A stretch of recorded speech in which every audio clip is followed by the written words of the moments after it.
Ikhwatal iman rahimakumullah, Indonesia kita tercinta ini biar jaya, biar bangkit dan terhormat di mata dunia. Rasulullah sallallahu alaihi wasallam al-mar'atu 'imadul bina, idza salahat salaha al-bina wa idza fasadat fasadat. Wanita adalah tiangnya negara. Di mana wanita yang dikatakan tiangnya negara,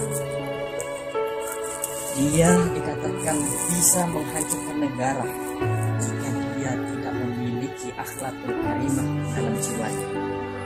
Tapi pun dia bisa menjadi mulia, membuat negara kita menjadi jaya jika mereka memiliki akhlakul karimah.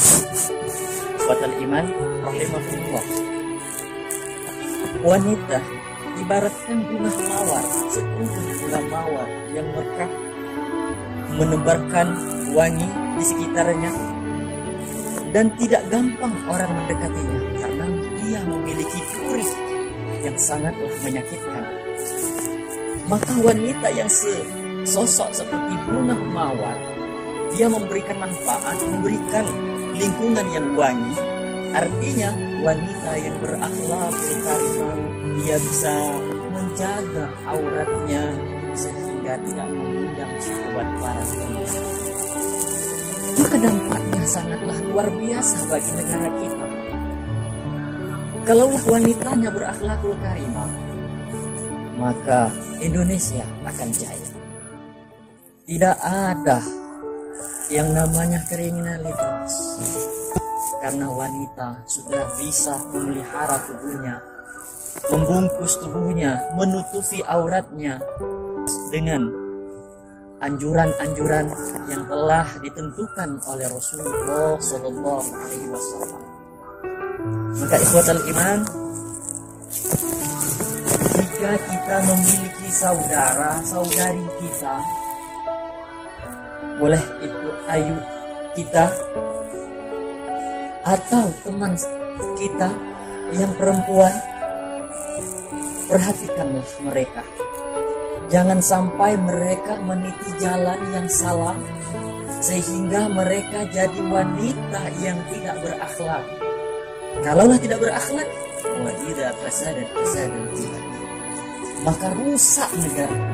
Mudah-mudahan Indonesia bisa menimbulkan wanita-wanita solehah yang bisa berperan penting membangun bangsa Indonesia semakin jaya, mewarnai seperti bunga mawar, memberikan warna, memberikan harumnya nama bangsa.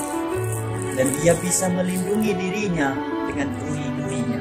Duri itu adalah akhlaknya, dan sehingga orang akan membatasi diri untuk mendekati wanita yang soleh. Ikhwatal iman rahimakumullah, dari apa yang dikatakan oleh Rasulullah Sallallahu Alaihi Wasallam sangatlah membangun negara. Jika kita memang mengikuti sunnah Rasul, maka perhatikanlah wanita-wanita kita. Jika dia memelihara tubuhnya, menutupi auratnya, mencerdaskan otaknya dengan ilmu pengetahuan, maka insya Allah negara kita negara yang baldatun thayyibatun wa ghafurun ghafur. Mudah-mudahan kita semua mendapatkan imbas dari wanita yang soleha yang membangun bangsa Indonesia. Ikhwatal iman rahimakumullah, ini saja yang dapat saya sampaikan, mudah-mudahan bermanfaat. Akhirul kalam, assalamualaikum warahmatullahi wabarakatuh.